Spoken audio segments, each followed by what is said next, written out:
मंदिर, मस्जिद, गुरुद्वारा ये सब इस बात की सूचना देते हैं कि मनुष्य का कहीं ना कहीं किसी न किसी तरह से उस परम सत्ता से, उस भगवत्ता से सामंजस्य का कुछ अनुभव तो जरूर था। लेकिन ईश्वर के लिए आवास ये अवधारणा केवल मनुष्य के भीतर ही पैदा हो सकी।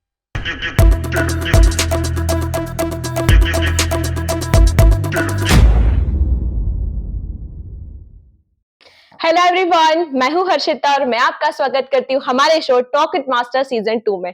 टॉक विद मास्टर सीजन 2 लेकर आया है आप लोगों के लिए और भी ज्यादा बेहतरीन एपिसोड्स। शो को हम शुरू करेंगे with one and only Dinesh Parihar sir के साथ। Hello sir. Hello Archita. Sir, मंदिर में हम लोग पूजा अर्चना करने जाते हैं, भगवान की भक्ति करने जाते हैं, लेकिन आज का मेरा आपसे ये सवाल है कि मंदिरों के आश्चर्यजनक रहस्य क्या है?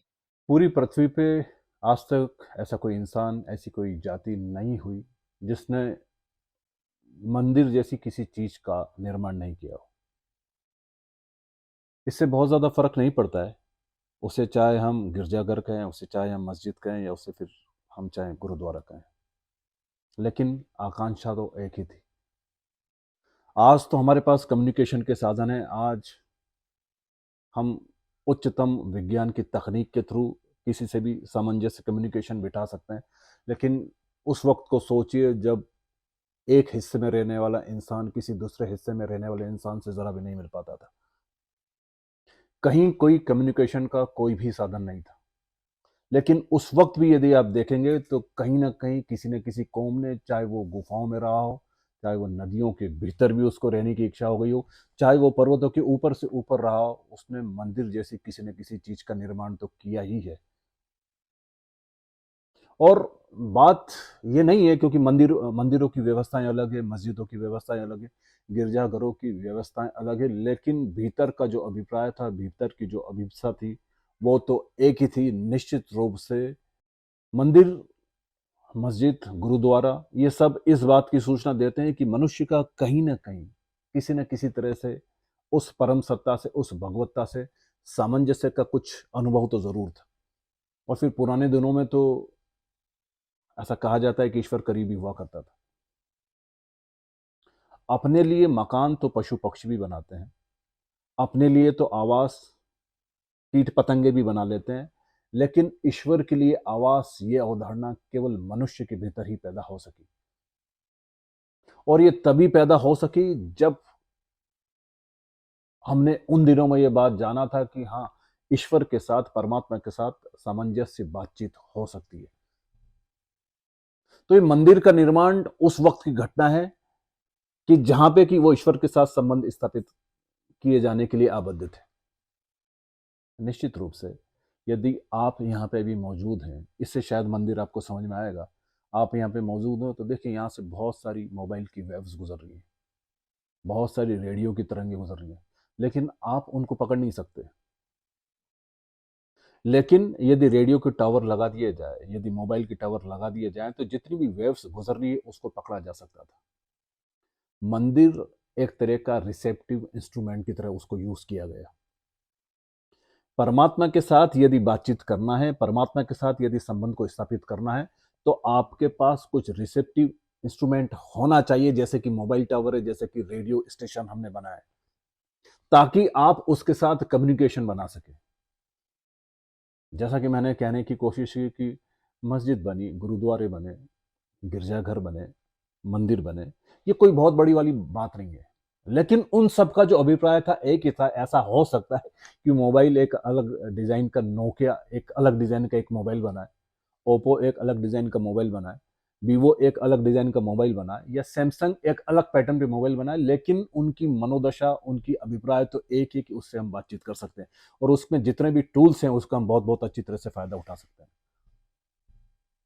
तो मंदिर के पीछे आकांक्षा एक ही थी कि परमात्मा के साथ किस तरह से सामंजस्य स्थापित किया जाए।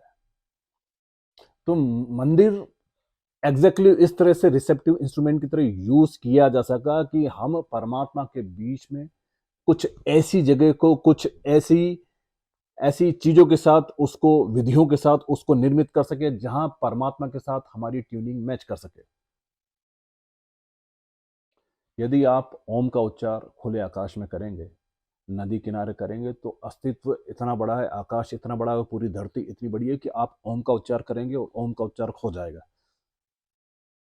लेकिन किसी मंदिर में यदि आप ओम का उच्चार करेंगे और मंदिर को यदि उस विधियों से बनाया गया है तो फिर वो ओम का उच्चार खोएगा नहीं, वो वापस लौट के आपकी तरफ आ जाएगा। तो मंदिर के ऊपर जो गुंबद हम लोग देखते हैं उसको एक आकाश की आकृति में बनाया गया। उसको इस तकनीक से, इस विधि के साथ उसको निर्मित किया गया कि आप यदि मंत्रों का जाप करेंगे, यदि आप ओम का उच्चार करेंगे तो ये जो ध्वनि है ये खोएगी नहीं, ये लौट के वापस आप ही की तरफ आ जाएगी। और ये जो मंत्र हैं, ये जो ओम का उच्चार, ये विशुद्ध रूप से बहुत शुद्धतम ध्वनियां हैं जो पूरे माहौल को, पूरे एटमॉस्फेयर को, पूरी परिस्थितियों को बहुत बहुत ज्यादा प्यूरिफाई कर देती है। दैट इज वाई कभी आप मंदिरों के भीतर जाएंगे तो आप बहुत एक अलग एनर्जी को वहां पे महसूस करेंगे, क्योंकि लगातार वहां पे मंत्र गूंज रहे हैं और लगातार ओम का उच्चारण वहां पे गुंजायमान है। तो वो जो गुम्मद है, जो मंदिर के ऊपर आप जो आकाश की आकृति है, जैसे कि पृथ्वी है और पृथ्वी को चारों तरफ से आकाश ने ढक रखा है, घेर रखा है, वैसे ही उस पूरे मंदिर को आकाश की आकृति के गुंबद ने पूरी तरह से घेर रखा और उसको इस तरह से बनाया हुआ है कि जो भी उच्चारण आप करेंगे वो लौट के वापस वहीं की तरफ आ जाएगा और वो पूरी तरह से प्यूरिफाई कर जाएगा। तो ओम का उच्चार हो या मंत्रों का कोई उच्चार हो, जब वो उसको एक साथ गुंजाया जाता है, जब उसका उच्चारण किया जाता है तो वो प्यूरिफाई कर देता है। मंदिर का गुम्मद, मंदिर की जो आकृति, मंदिर को जिस विधि के साथ बनाया गया है वो आपको वापस से लौटा देते हैं। और सुबह शाम यदि मंत्रों का उच्चार चल रहा है, ओम की ध्वनियों का उच्चार चल रहा है, तो वो पूरा जो एटमॉस्फेयर है वो बहुत बहुत बहुत ज़्यादा प्योरीफाई हो जाता है।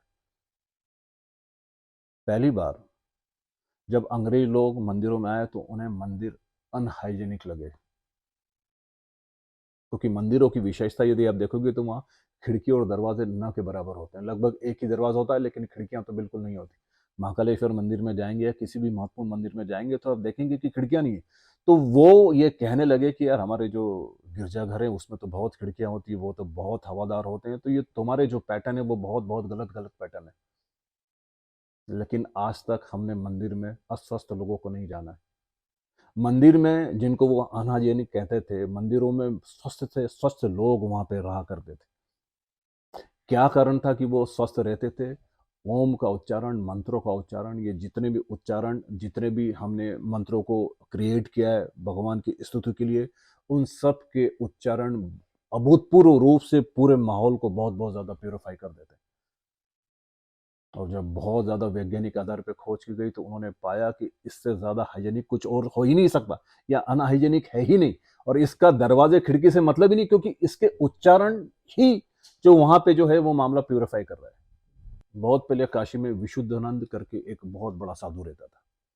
उसने अपने आप को एक, जिसको कि अंग्रेज लोग कहते थे कि अनहाइजेनिक मंदिर, उसके अंदर अपने आप को कैद कर रखा था।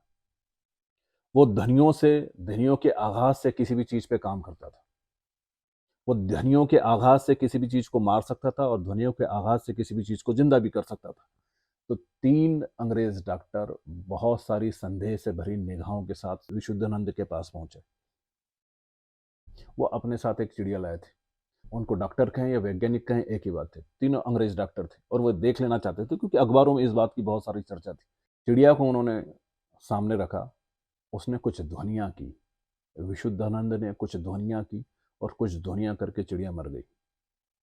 चिड़िया को बकायदा चेक कर लिया गया, सब चीज कर लिया गया और उन्होंने कहा कि चिड़िया को मृत घोषित कर दिया, कि चिड़िया मर चुकी है। फिर उसने कुछ विशेष आघात किए, कुछ विशेष आघात किए और चिड़िया जिंदा होकर फिर वापस से तड़पड़ा के जिंदा हो गई, फिर वापस से दरवाजे से बाहर चली गई। इस तरह की चीजें थी पहले। ध्वनियां बहुत बहुत महत्वपूर्ण थी। मंत्रों से निकलने वाली ध्वनियां, ओम से निकलने वाली ध्वनियां, फिर वो ध्वनियों को कैसे संयोजित किया जाए, ध्वनियों को कैसे संभाल के रखा जाए, इसके लिए हमने मंदिरों का निर्माण किया। लेकिन आज तो मुझे ऐसा लगता है कि ध्वनियों के शास्त्र पूरे पूरे हो गए। मंदिरों के रहस्य, मंदिर जिस स्थिति में, जिस चाबी से खोले जा सकते थे, वो सारे रहस्य हमने खो दिए। मंदिर इतने अद्भुत थे, मंदिर इतने आश्चर्यजनक थे कि यदि एक 9वीं 10वीं में पढ़ने वाला बच्चा, या एक व्यक्ति जो कि किसी का पति है, एक व्यक्ति जो कि किसी किसी डिपार्टमेंट में जॉब करता है, कुछ भी दिक्कत आती थी, कुछ भी अच्छाई आती थी तो वो मंदिर में जाके बैठ जाया करता था। आज मैं चिंतित हूँ तो मैं मंदिर में जाके बैठ जाऊंगा। आज मैं बहुत ज़्यादा खुश हूँ तो मैं मंदिर में जाके प्रसाद चढ़ाऊंगा। मंदिर हमसे बहुत ज़्यादा कोऑर्डिनेशन का काम करता था, और मंदिर के कोऑर्डिनेशन का काम करने का मतलब ये था कि कहीं न कहीं हमारा संयोजन था उस परमपिता परमेश्वर से। कहीं न कहीं हमारे मस्तिष्क में ऐसी धाराएँ मौजूद थी जो कि उससे हमें ट्यून कर जाती थी। तो मंदिर निर्मित किए गए ताकि हमारा उस परमात्मा से ट्यूनिंग मैच हो सके। परमात्मा के लिए आवास हम ऐसा बनाएं, उसकी विधियां, उसकी तकनीक इस तरह से हो ताकि उस संयोजन में परमात्मा के साथ हमारी ट्यूनिंग मैच हो सके। तो मंदिर इस मामले में बेहद बेहद महत्वपूर्ण थे। चाहे किसी गुफाओं में जाने की बात करें, चाहे आदमी पर्वत से ऊपर पहुंच गया, चाहे वो इस हिंदुस्तान के किसी भी कोने में हो, चाहे आप किसी गांव में चले जाएं, आप कहीं पे भी चले जाएं, मंदिर को हमने निर्मित किया है। और ये मंदिर तभी निर्मित हो सकते हैं जब हम ये समझ लें, जब हम ये जान लें कि इसके माध्यम से हम परमात्मा के साथ कम से कम ट्यून हो सकते हैं।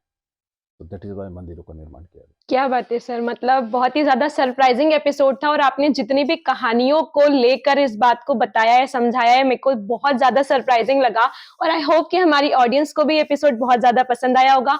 आप लोगों को ये एपिसोड कैसा लगा हमें कमेंट्स कर ज़रूर बताइएगा और हमारी वीडियो को लाइक करना और चैनल को सब्सक्राइब करना ना भूलें। Thank you sir.